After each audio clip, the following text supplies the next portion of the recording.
Hi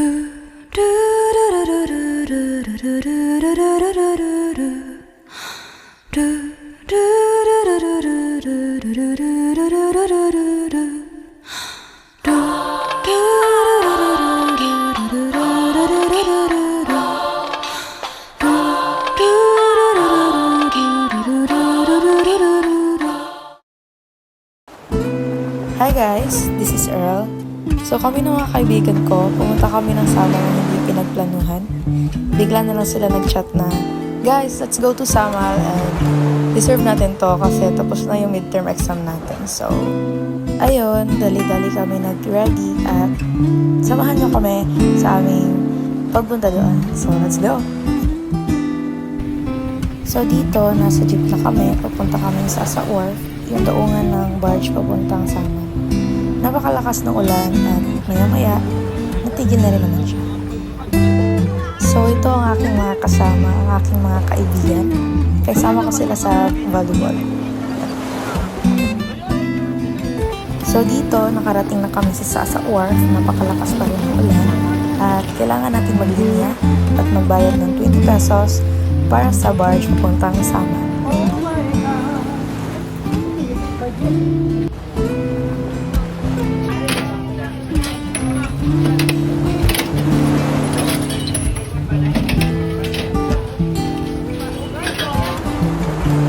Ayan na nga yung barge, nakarating na galing Samar at naglalakad na kami papunta doon. So, ayan na grabe. Ang istabok, ating pag-uabot.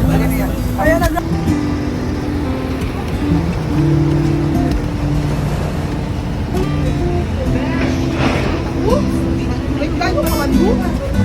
at nakasakay at nakaupo na kami at hinihintay na lang namin makasakay yung ibang mga pasahero at yung mga sasakyan papunta sa Samar.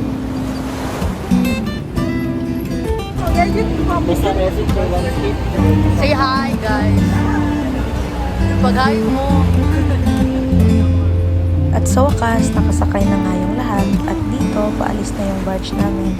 And it takes for like 10 to 15 minutes yung biyahe papuntang Samar.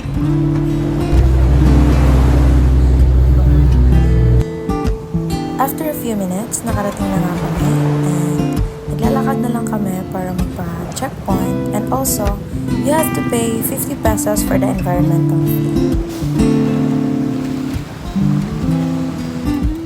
So ayan, sasakay tayo ng umbak and biyahe na naman tayo for 20 to 35 minutes patungo sa Olivia Sands Resort. Samar has lots of beaches and resort that you can visit. Actually, madami kang options but we choose to go to Olivia Sands Resort kasi hindi siya crowded and the place is amazing. And dito, nag-stop by muna kami saglit para mag-withdraw and bibili ng mga kakailanganin namin mamaya.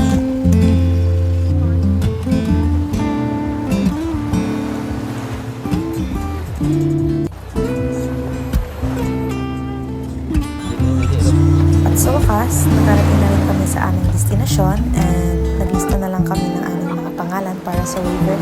And after that, we are free to go.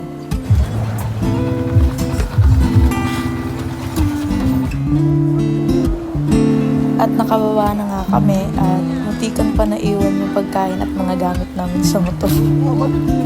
Uy, ang mga payong! Ayan, nakaabot na kami sa aming reserved cottage and magpe-prepare na lang kami ng aming mga gamit and upang makakain and makapag-relax na. So these are the cottages that they offer. Naka-indicate na rin dito yung iba't ibang prices nila. And yung mga entrance fee andito na rin.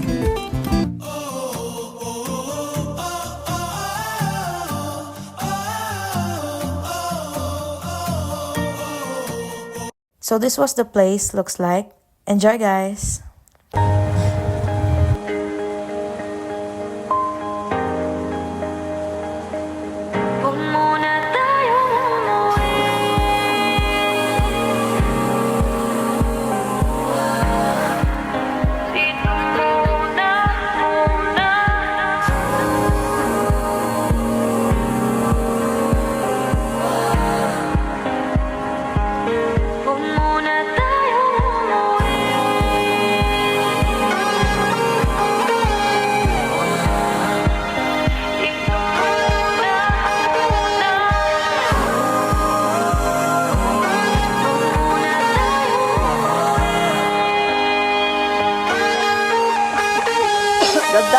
Magkahawak kamay naglalakad sa dalampasigan.